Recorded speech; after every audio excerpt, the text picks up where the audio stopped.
progress on crypto regulation hitting a roadblock this week. What the hell is happening with crypto? Because while the Bitcoin price sinks lower, awaiting the passing of the Clarity Act, this was just announced.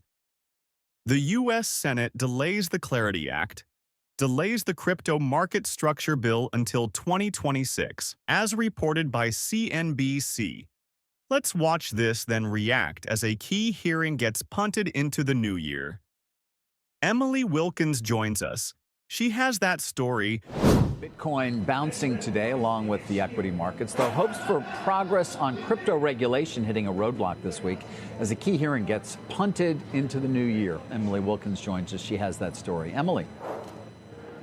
Hey, David. Well, yeah, look, banking CEOs, crypto groups, they've been flooding Capitol Hill in recent weeks as senators are trying to come closer to an agreement on when to classify crypto as a security and when to classify it as a commodity, and how to prevent crypto from being used for illegal activities. Yet, lawmakers I spoke to leaving a bipartisan meeting yesterday said there is still work to be done.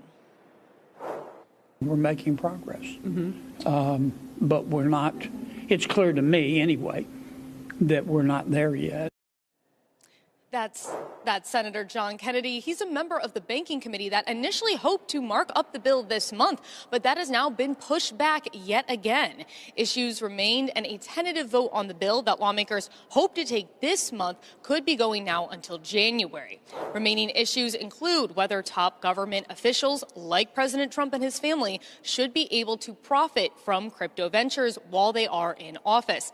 Another ongoing debate is to what degree decentralized finance should be regulated. And there's also a battle brewing between banks and crypto over interest payments. Now, stablecoin issuers, they are banned from paying interest to customers, but they can pay rewards that look a lot like interest, which banks argue is too similar. So, the Clarity Act is pushed until 2026.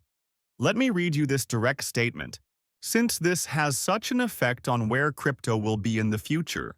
So, any amount of structure or clarity is good, because Bitcoin has gone its first 15 years of existence with no crypto clarity, with no structure. Crypto went its first 15 years of existence with no clarity. Any amount of market structure we get will be positive. Now, of course, how positive? The devil is in the details, but we want the discussions to continue. That's good. In a direct statement from the Senate Banking Committee spokesperson, they said, Chairman Scott and the Senate Banking Committee have made strong progress with Democratic counterparts on bipartisan digital asset market structure legislation. The committee is continuing to negotiate and looks forward to a markup in early 2026. Of course, on that news, which happened a couple days ago, the Bitcoin price dipped. And remember, even though price is really the same as where we started the year, price hasn't seen a lot of gains, yet fundamentals have changed drastically just in this last year, as explained by CEO of Bitcoin mining company Mara.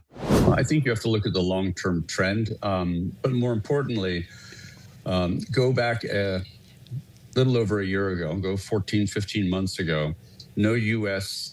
Money center bank would deal with crypto-related companies, nor would they take crypto deposits, nor would they let you trade crypto, nor would they let you wire money to crypto exchanges almost. And today, you have every bank, including JP Morgan, now moving ahead and doing all sorts of things with crypto. You're seeing tokenization of assets. DTCC has now gotten a no-action letter from the SEC around tokenizing assets. You're seeing all sorts of activities around the traditional finance environment where they're embracing crypto. And I believe that what part of the effect of that is you're now going to see all sorts of things wrapped around crypto, which will make the space much more relevant. But it takes time for those products to take effect, get launched. And I think, again, Bitcoin has had a great run. Over the past 15 years, it's been one of the best performing assets on record. And I think that we're going to continue to see great performance out of Bitcoin over the coming years. So nobody is questioning that Bitcoin won't be valuable 3 years from now, 5 years from now, a decade from now.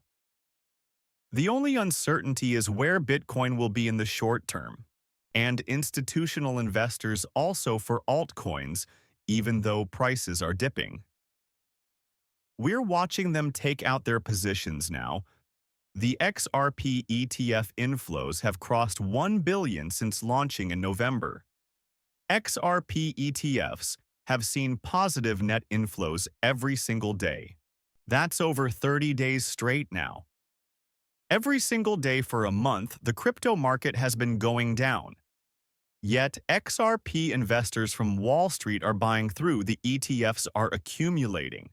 There are some bright spots in the space right now, as you mentioned, the XRP ETFs, which I think have seen around 30 days of net inflows. With also Solana really XRP and Solana seeing the biggest accumulations.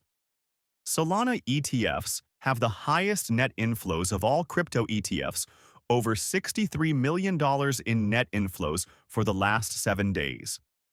Industry expert Sui Chong, Chief Executive Officer at Benchmarks, explains why this accumulation is happening. Yeah, I think you've got a mixture of different behaviors. I think one is certainly investors who have seen profits made from investing in Ether ETFs, Bitcoin ETFs, are rotating some of those proceeds into Solana and XRP most prominently. I think also Solana, particularly Solana, the narrative around Solana, the understanding that traditional investors have of Solana and the types of applications that run on Solana, the types of fees that Solana is generating, the users it has, the daily active users it has, makes for pretty compelling reading, I think, for particularly growth-oriented investors. And we see that Bitwise has generated almost $700 million of inflows into their market-leading BSOL ETF. We also have big news for exchange partner Binance. They have just secured the first-ever global license under ADGM framework, meaning Global Credibility Unlocked. This is a first of its kind. And essentially how this affects you, or how this affects crypto. Binance has received full authorization from the Financial Services Regulatory Authority, FS of ADGM, to operate its global platform Binance.com under a world-class supervisory framework. And here's the details. There's actually 3 licensed entities. An exchange, a clearinghouse, and a broker-dealer will separately perform trading, custody, settlement, and off-exchange activities, mirroring traditional financial market infrastructure. I think this is really cool because this is how Trad does it. They separate this for safety, and this is what Binance just secured. This milestone marks a new era in responsible digital asset innovation, reinforcing Abu Dhabi's role as a leading international hub for financial regulation and future-ready digital finance. I think Binance is separating themselves from the pack in terms of exchanges implementing, protecting, or getting the proper regulation for their users. We also know that Coinbase just announced they will be offering stocks on their platform. So, Coinbase, Binance, they're becoming blue chips in the space.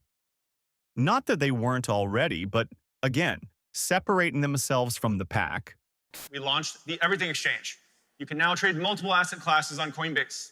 Equities, prediction markets, millions of crypto assets. Thank you for watching this video on my channel, Crypto Analysis Pro. Don't forget to check out my previous video to boost your crypto literacy. Share your thoughts about the new Coinbase platform in the comments below. And please like this video if you found it helpful. See you in the next video. Goodbye.